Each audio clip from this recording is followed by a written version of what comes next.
Boa noite. Esse é o Conexão ND aqui na Record News e como hoje é terça-feira, é meu dia de trazer um convidado e, no caso, uma convidada para um assunto bem interessante e importante. Eu estou com a doutora Alessandra Candemil.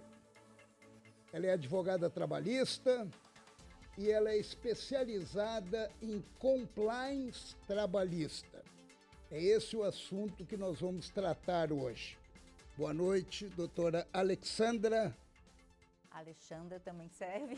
Eu sempre chamo de Alexandra e é Alexandra. Ale, doutora Ale, doutora Candemil.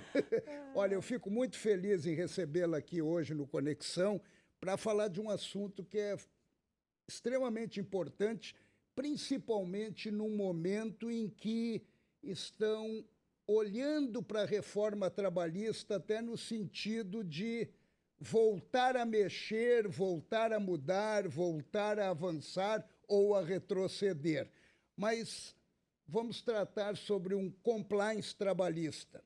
E eu já começo lhe perguntando, até com uma curiosidade, o que tem a ver o compliance trabalhista com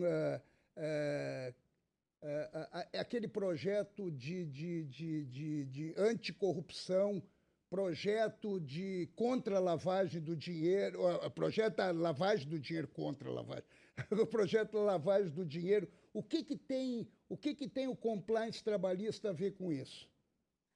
Primeiramente, eu queria agradecer de estar aqui no teu programa. Eu sou uma admiradora do teu trabalho. Obrigado. E me sinto realmente feliz de estar aqui e poder contribuir com os nossos ouvintes, os que vão assistir essa entrevista.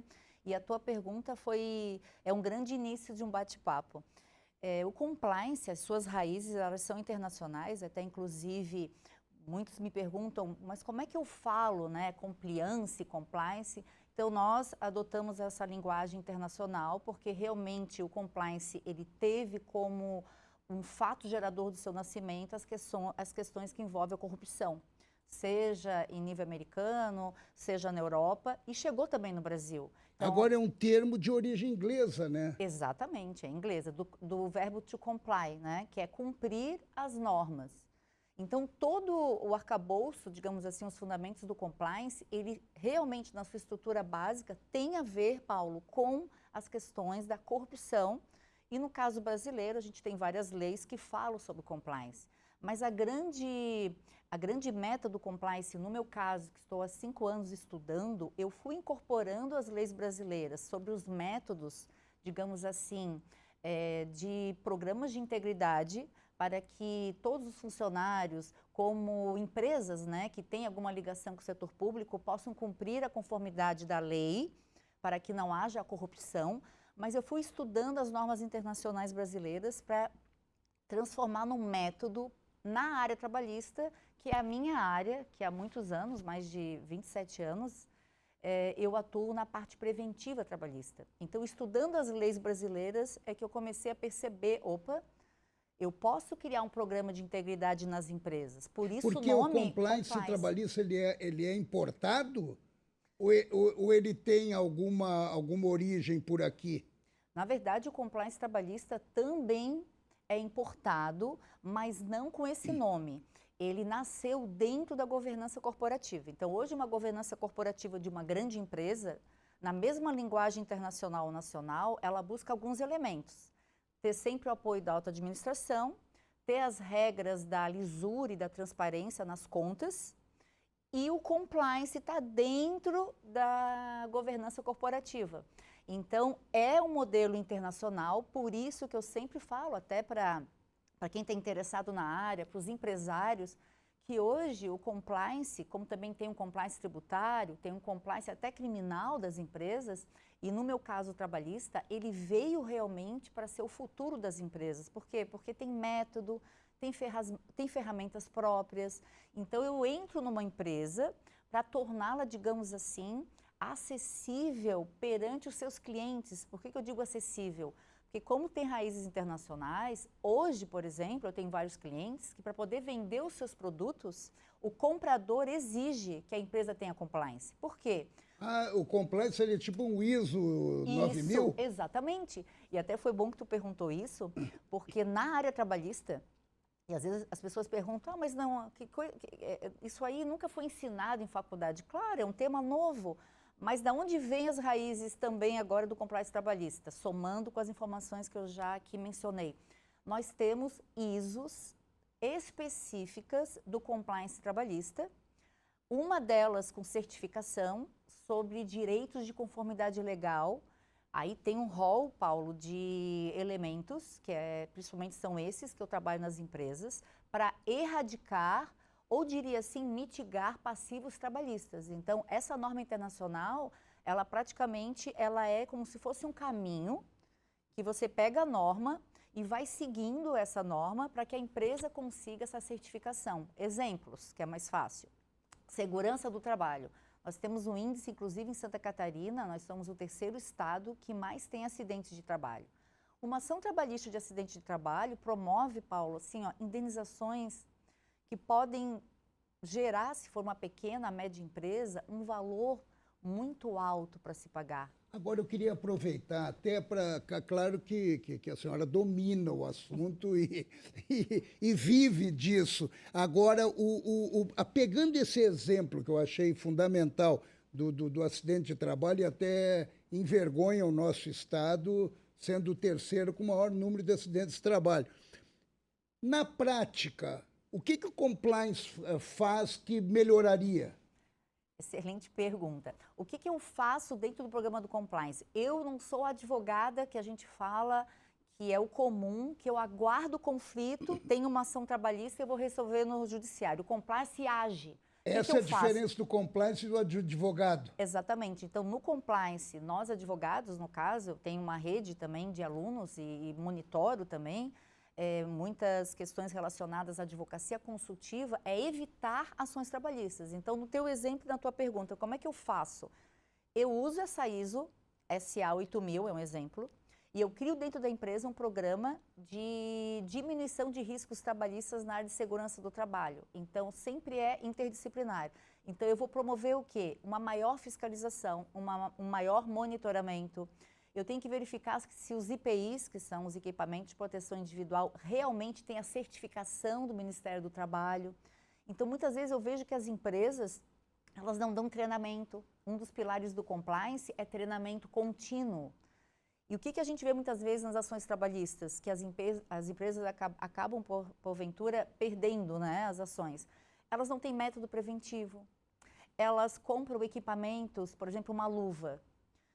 Não é qualquer luva, não é a luva do supermercado, mesmo que eu saiba que vai proteger as minhas mãos de algum produto químico. Não, EPI na área trabalhista é com certificação. Então, são coisas pequenas, que aos olhos de um leigo, que na verdade numa ação trabalhista evitaria muitas vezes o próprio acidente de trabalho.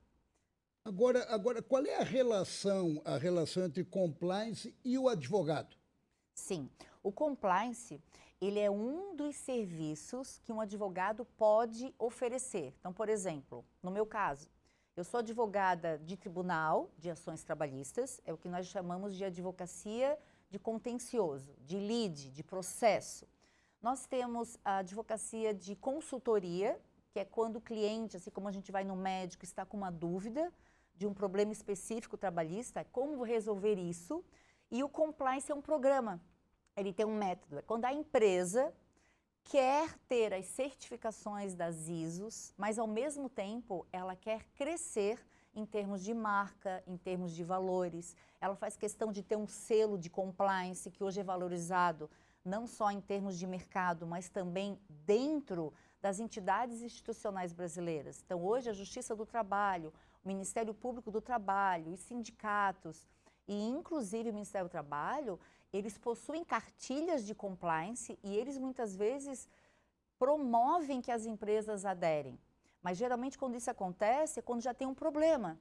Então, por exemplo, quando teve, né, a gente sabe, e é noticiado, trabalho análogo a escravo de uma grande loja, não preciso dizer o nome, você já vai lembrar. Quando acontecer um crime racial numa grande rede de supermercados, por que aparecem essas empresas grandes? Por trás delas tem os quarteirizados, tem os terceirizados, mas é a marca da empresa, a maior é que vai aparecer na mídia. Por quê? Porque ela contratou. Então, para a responsabilidade civil nas relações de trabalho, toda empresa que contrata, ela tem obrigação sim, mesmo com relação ao seu empregado, que isso aí já é regra geral, mas ela tem responsabilidade sobre um terceirizado, ela tem uma responsabilidade se ela permitiu que dentro da sua empresa entrasse um trabalhador sem carteira de trabalho assinada. Então, as empresas estão exigindo para comprar os produtos de outras empresas o compliance, porque elas querem ter a garantia, através de uma outra ferramenta do compliance que se chama due diligence, aí é contratado o advogado para verificar. Alexandra, essa empresa, eu posso comprar o produto dela e não respingar em mim algo que macule a minha marca? Então, a gente vê por aí, né, Paulo, até nas redes sociais, se você for perceber o que a gente recebe, sempre aparece algo estranho que acontece numa empresa, tu vai ver aquela empresa, o nome.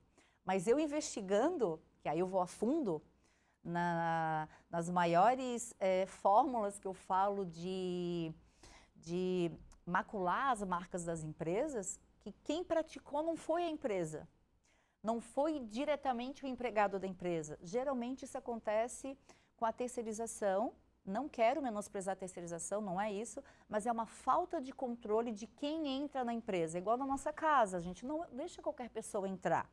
A gente tem um cuidado. Até a gente sabe que a nossa casa é sagrada. Assim é uma empresa também, para qualquer empresário. Aquela empresa tem uma história de vida, tem as missões e os valores. Todo empreendedor, empresário, ele não quer também que a sua marca seja colocada, por exemplo, no lixo, que os empregados gravem. Às vezes nem é por má fé, questões relacionadas a segredos da empresa. Tem empregado que faz gracinha e piadinha numa fórmula de uma empresa, né, como já aconteceu, de ser vinculado nas mídias. Então, compliance, ele atua com ferramentas sólidas, Paulo. Então, por isso que eu estou descortinando esses 3 serviços. Então, não significa que todo advogado consegue fazer compliance. Geralmente, o advogado está acostumado e ele é formado para prestar consultoria, que são as medidas extrajudiciais. Mas todo compliance vem do advogado. Isso.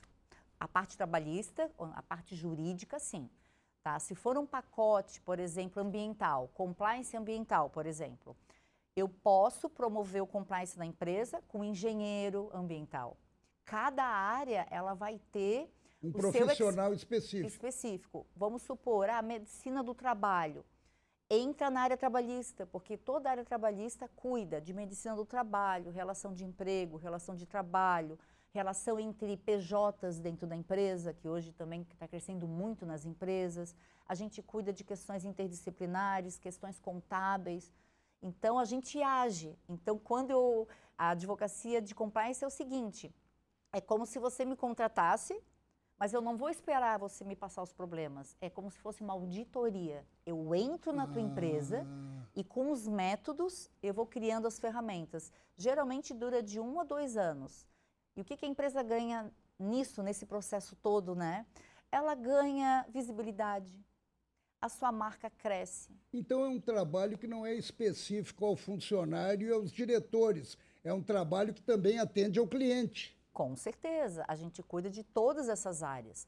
E caberá, no meu caso, na área trabalhista, quando eu vejo que há alguma área em que eu não tenho, digamos assim, a competência de uma área específica, por exemplo, questão de liderança relacionado a treinamentos técnicos de líderes. Eu sempre vou ter um apoio de algum profissional que é especializado. Então, eu sempre busco trabalhar com excelência.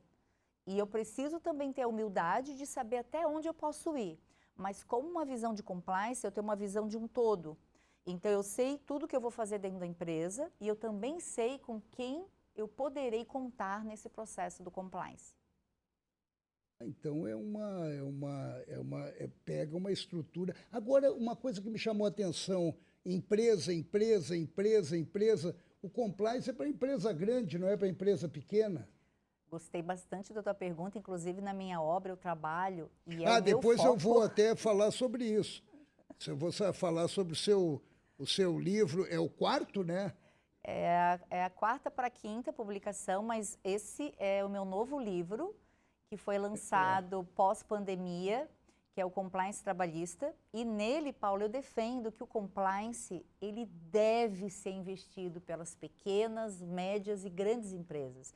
A diferença única é, quanto menor a empresa, eu fico menos tempo. Desculpa, mas quando a gente fala compliance, parece que é uma coisa para grandes empresas, para grandes grupos, conglomerados. Concordo contigo. E daí o pequeno já se retrai.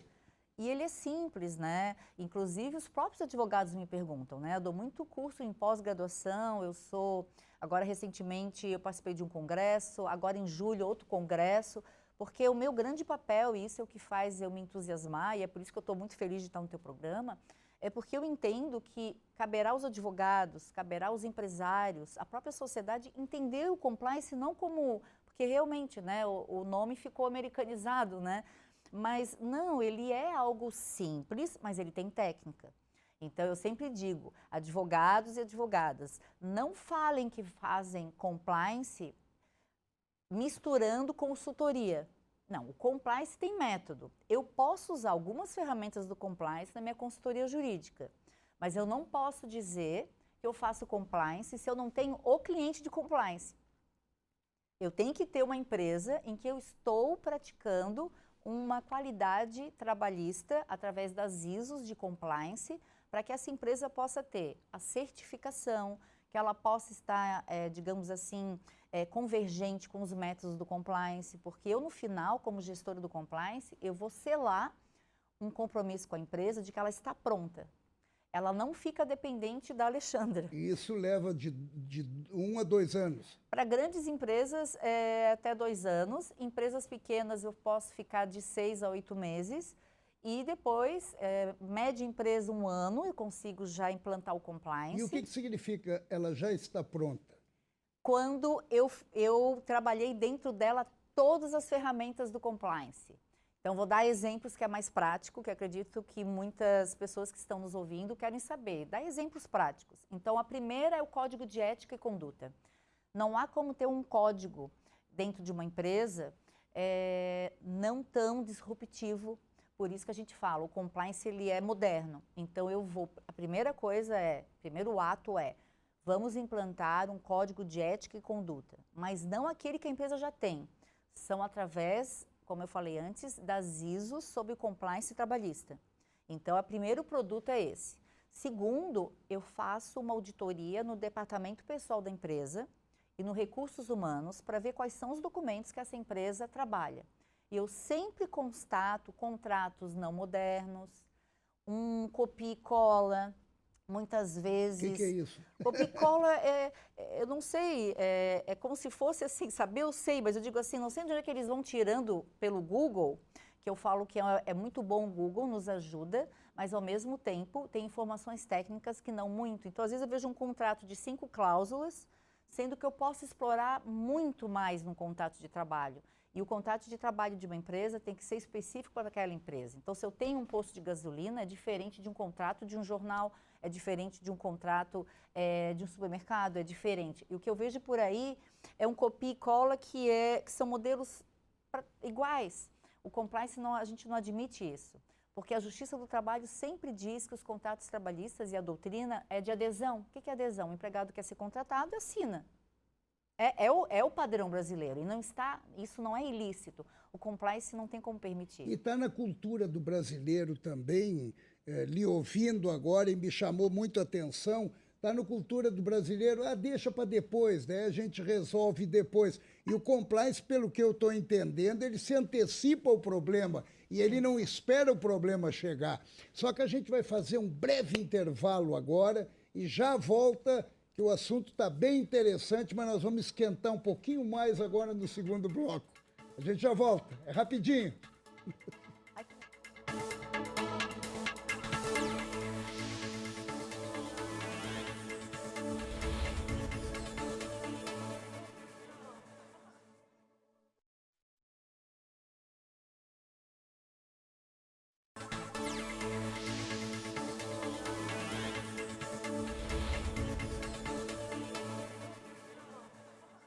Pois é, nós estamos aqui com a doutora Alexandra Candemil, que é advogada trabalhista especializada em compliance. Nós continuamos com o assunto aqui no Conexão ND. Mas agora eu queria lhe perguntar o seguinte, por que tem tanta ação trabalhista? É culpa do empresário ou é o trabalhador que quer ganhar uma vantagem? Essa pergunta ela é bem interessante e, ao mesmo tempo, deve ser a grande reflexão que se faz a respeito das ações judiciais. Então, tantos anos de pesquisa e sendo advogada das questões de contencioso, o que eu verifico, Paulo? Existe muitos problemas no meio de uma empresa. O que é o meio da empresa? Não é da alta administração e no setor produtivo. São das lideranças que muitas vezes elas vão cometendo atos que seriam considerados desvios de conduta, mas que o empregado acaba se submetendo a esse tipo de situação. Ora não, é os próprios empregados que acabam criando fatos geradores para, digamos assim, serem demitidos, para justamente poderem depois acionar uma ação trabalhista. Então, é muito subjetiva essa análise, mas objetivamente eu consigo ver nas ações. Então, nós temos ações que muitas vezes, com muitas alegações, em que não se prova aquilo que alega, mas muitas vezes as empresas elas perdem os processos por não terem as provas, porque existe uma regra na área trabalhista e perante o judiciário. Como a empresa ela detém e assume os riscos da sua atividade econômica, está na CLT esse preceito, ela precisa comprovar para o juiz, através de documentos, que controla, por exemplo, a jornada do empregado, que ela possui esses métodos preventivos contra acidentes de trabalho. E o compliance dá ela toda essa sustentação. Claro, porque aí é diferente eu defender uma empresa com várias alegações e aí eu pergunto para a empresa, eu quero a prova disso, disso, daquilo. Não tenho. O que acontece? Eu preciso de testemunhas, que na questão processual é admissível. E não é muito tranquilo lidar com a prova testemunhal, mesmo que a empresa esteja correta e com a verdade. É o que nós chamamos no processo trabalhista que a verdade real, que é dos nossos olhos, muitas vezes não chega no processo. Então, o juiz ele vai utilizar a verdade formal. O que é a verdade formal? Aquela que aparece. E como é que a gente resolve isso para evitar isso com compliance? Aí que está. A grande dinâmica do compliance é que, com os olhos de um especialista, eu vou me antecipar porque eu já sei de todo o esqueleto das ações judiciais, eu já sei os focos. Hoje nós temos... Ou os possíveis focos. Que é assédio moral, dano material por acidentes. Nós temos muitos pedidos de hora extra. Nós temos pedidos, muitas vezes, de atos discriminatórios. Então, eu preciso me antecipar, ou às vezes até falta de documentação. Porque hoje mudou muito, desculpe, mas claro, tanto assunto e eu tenho medo que o tempo vai indo embora. Hoje mudou muito também a relação do empregado com o empregador, inclusive por causa da pandemia. Hoje, de repente, se trabalha em casa, de repente, divide as tarefas entre a casa e o local de trabalho. De repente, tu está trabalhando 24 horas por dia, tu pode alegar isso, porque tu está dentro de casa. Como é que funciona isso? Gostei bastante da tua pergunta. Aliás, estou adorando o nosso programa juntos, tá? Que pena que está indo embora, mas vamos lá. E aí entra o compliance, porque a reforma trabalhista, ela flexibilizou muitas relações de trabalho, principalmente entre empregado e empregador, mas ela normatizou diversos mecanismos, como o banco de horas, tem 2 modelos, o teletrabalhador, a questão de quais hipóteses se anota ou não a jornada de trabalho. Ela foi normatizando todas essas questões que você está aqui me perguntando. E aí o que eu vejo? As empresas, numa questão até pós-pandêmica, acham que não precisa, deixa o combinado está valendo. E não.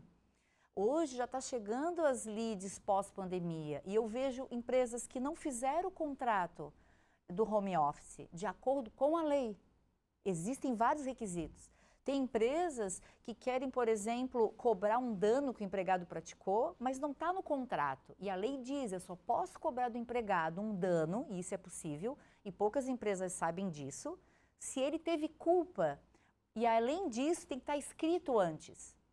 Então, eu vejo lides, né, processos judiciais, que o meu cliente tem que ressarcir só porque ele não pactuou formalmente com o empregado a regra da lei. Então, eu antecipo, porque como eu sei, como advogada, né, do contencioso, todos os fatos geradores das ações trabalhistas, por isso que eu criei um método próprio. Eu entro na empresa com as ferramentas do compliance. E o método próprio está aqui nesse livro. Está nesse livro. Está Mas nesse como é que a gente encontra o livro?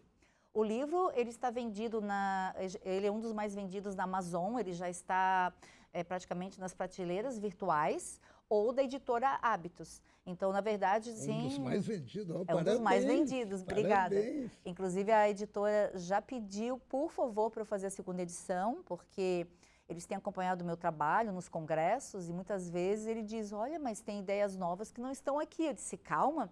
O compliance, ele é moderno, ele é disruptivo. Ele é dinâmico também, E é né? dinâmico, eu estou sempre estudando, eu estou sempre surgem as leis e as interpretações equivocadas da lei. E outro problema sério, Paulo, que eu vejo na advocacia consultiva e até nas empresas, elas querem só olhar a lei, mas no compliance a gente não olha só a lei. Eu preciso verificar como a justiça tem decidido. Em nível de TST, e principalmente Supremo Tribunal Federal. Eu não posso julgar porque eu, Alexandra, entendi a lei assim e tu entendeu dessa forma. Não. As interpretações da lei hoje, elas estão causando uma série de problemas. Sim, mas aí o advogado compliance faz o quê? Eu sou obrigada a me sucumbir ao sistema, porque se eu quero proteger o cliente contra uma condenação trabalhista, eu não posso usar o que eu quero de interpretação, o que o cliente almeja. É claro, todo empresário quer que seja dessa forma. Não. Geralmente as minhas respostas vêm subsidiadas com decisões do TST e eu não utilizo sentença primária, eu não utilizo nenhum acórdão dos tribunais regionais. Não é para desmerecer, é uma questão hierárquica, porque quando os processos vão subindo, é lá de cima que surge a uniformização da jurisprudência. Então, às vezes, eu vejo alguém dizer o seguinte, eu vi num artigo essa posição, vou seguir essa. Eu vi uma decisão que um cliente meu me passou.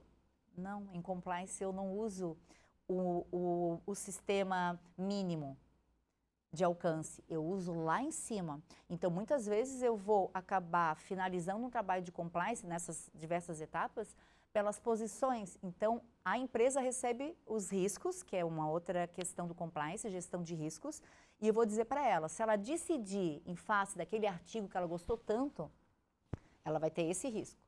Se ela decidir seguir o meu caminho, vai ter. Está seguro, porque se tiver uma lide, um processo judicial, eu vou defender de olho no TST. Porque as decisões dos tribunais superiores, eu diria para ti que eu já estou aqui estabelecendo o segredo do sucesso da advocacia. E eu não vejo isso muitas vezes, e até porque não é competência das empresas, terem profissionais de outras áreas sabedores disso. Até tem uma forma de pesquisar, de acompanhar. Para mim, o meu jornal diário é STF, TST, e depois eu começo meu dia. Loucura! Agora, falando em STF, TST, qual é a sua visão nós estamos em ano eleitoral, os candidatos estão se pronunciando e um deles já deixou bem claro que caso retorne ao Planalto, ele vai mudar a reforma trabalhista, ele vai alterar. Claro que ali tem alguns interesses, porque foram cortados verbas para sindicatos e coisas que são aliados ao candidato, o ex-presidente Lula. A reforma trabalhista, ela deve ser alterada, ela deve ser mexida, ou ela está no caminho correto? Eu defendo o primeiro ponto. Os direitos constitucionais e fundamentais dos trabalhadores não foram alterados pela reforma trabalhista. Segundo ponto, a reforma trabalhista, numa visão que eu tenho preventiva, de crescimento das pessoas como pessoas capazes dentro dos empregos, e aqui estou falando também dos empregados, obviamente, ou dos terceirizados, ela foi perfeita, na minha visão, para garantir uma maior formalização de pactos, por isso do compliance, em que fica claro para o trabalhador as regras do trabalho a domicílio, fica a regra clara, tem que anotar o registro de ponto. Fica então uma houve regra... um avanço. Com certeza, houve um avanço a partir do momento que eu reconheço na lei que ela disciplinou diversas temáticas de direitos materiais do trabalho, sem afrontar os direitos constitucionais. Então, quando se critica muito a reforma trabalhista, eu não vejo isso com simpatia. Por que o Ministério Público do Trabalho sempre está criticando a reforma trabalhista? Porque está mais associado ao candidato atual que está aí correndo? São questões assim bem sensíveis, né, essa pergunta está me fazendo. Muitas vezes o que eu vejo na prática, porque eu também faço audiências do Ministério Público do Trabalho, é que a reforma na questão coletiva, que até então estou falando no individual, que é a área que eu mais atuo e que há um engrandecimento mesmo do trabalhador e da empresa, desde que ela pactue formalmente esses direitos. Mas o direito coletivo, que tem a ver com os direitos sindicais, que tem a ver com todas essas questões relacionadas às negociações coletivas, às fiscalizações que aconteciam com o sindicato, a aproximação maior dos trabalhadores frente às entidades sindicais, isso foi esvaziado realmente com a reforma trabalhista. Então, eu vejo que aqueles simpatizantes, né, de movimentos sindicais, das greves, que são listas, estão na Constituição Federal, tudo isso que eu estou falando está na Constituição Federal, mas eles entendem que muitas vezes a reforma precisaria, por exemplo, obrigar novamente a contribuição sindical, seja dos trabalhadores ou das empresas. Então, de repente, é ali que está o interesse de uma mudança que não vai acabar resolvendo problema nenhum, vai criar um problema. Eu vejo que é uma questão política, porque eu, como estudiosa e advogada mesmo, né, da área, eu vi um crescimento das empresas e dos trabalhadores. Até aqueles trabalhadores com maior patamar salarial, Paulo, a lei trabalhista já tem um capítulo para cuidar de flexibilizações que antes, por exemplo, ele só podia pactuar via sindicato. Então, hoje, nós temos também que ter essa visão que tem trabalhadores que têm um salário que é o dobro da aposentadoria do INSS, que tem patamares salariais altos. E eles também não estavam gostando dessa situação de, muitas vezes, não poder pactuar com a empresa de igual para igual, dentro de uma, claro, tem a hierarquia, mas pela sua técnica. Daí acabava o sindicato interferindo, na verdade, ao invés de ser um parceiro, né? Exatamente. Agora, doutora Alessandra, a gente está praticamente terminando, mas eu gostaria ainda de avançar em outros assuntos, mas eu vou tentar colocar um aqui que é importante. Até que ponto o fato das redes sociais, o empregador buscar informações no Instagram, buscar informações no Facebook para a contratação de alguém, não é, de repente, uma agressão moral? É bem importante essa tua pergunta, porque ela desencadeia diversas dúvidas. E eu vou fazer uma frase bem impactante. As provas digitais somos nós que produzimos. Então, se eu tenho uma página, uma rede social, e eu mesma, por minha livre e espontânea vontade, publico a minha vida inteira, e tem gente que publica tudo, o fato do empregador olhar para pesquisar, isso é uma posição minha, agride. Ele pode pesquisar, não tem problema nenhum. Qualquer pessoa pode. Ali é público, né? É público. Porque, Paulo, sempre existiu a observação sutil dos contratantes. Seja eu quando busco um médico, busco um dentista, uma loja, ou no caso da empresa, quando vai contratar alguém, tem as observações sutis do recrutamento e seleção. Só que a prova digital de uma rede social é o próprio trabalhador que produz. E ainda assim a página é pública. Ele que está oferecendo, de Ele está repente, prova contra ele Então, mesmo. a observação que a empresa vai fazer fica para ela. Então, se ela quiser admitir que vai olhar, se é público, não tem ato ilegal. A gente só tem que tomar certos cuidados das empresas realmente com atos discriminatórios. Mas só vai ver ato discriminatório se ela, por exemplo, deixar de contratar o empregado por algum motivo e houver uma prova. Mas é difícil ter essa prova por eu só olhar a tua rede social. Eu posso olhar e ter um julgamento. Tu olha e tu tem outro julgamento. Isso é sutil. Eu não vejo como ilícito você fazer essa pesquisa a partir do momento que é o próprio empregado que disponibilizou a sua vida para análise. E nem usar isso, de repente, como defesa numa ação. Com certeza já vai ser utilizado que a empresa não deixou de contratá-lo por causa disso, daquele motivo. Ela tem vários critérios e a gente vai usar os técnicos. Agora, o sutil, eu não vejo necessidade de você ter que trabalhar isso numa defesa trabalhista. Porque realmente é um julgamento que muitas vezes a gente faz para a nossa história de vida e que eu não preciso compartilhar com ninguém. Por que eu acho isso de alguém ou aquilo? Eu apenas posso olhar que é o meu direito, um todo, e decidir o seguinte: não, eu vou decidir pelo técnico. Tem a defesa para isso. Eu vou decidir contratar os outros pelo técnico. A gente está terminando. Que pena, né? Eu também estou lamentando. Daí até me veio na cabeça agora, a compliance é o 5G trabalhista, né? Exatamente, exatamente. Mas ele tem, assim, mais de 15 ferramentas dentro. Então, assim, eu sempre me entusiasmo porque geralmente eu sou...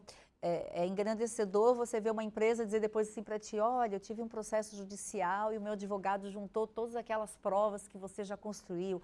Olha, bati meta na empresa, os empregados estão mais felizes porque você realmente fez os treinamentos, né, de temáticas de compliance. Olha, eu estou muito feliz porque eu acabei de conseguir um cliente e, inclusive, Paulo, com redução de alíquotas bancárias, porque para o banco eu provei que tem um compliance. Tem vários benefícios, também econômicos para a empresa. Parabéns. Obrigada. Obrigado por ter vindo. E obrigado a vocês que nos acompanharam até aqui em mais um Conexão ND. Terça-feira que vem eu estou de volta. Beijo.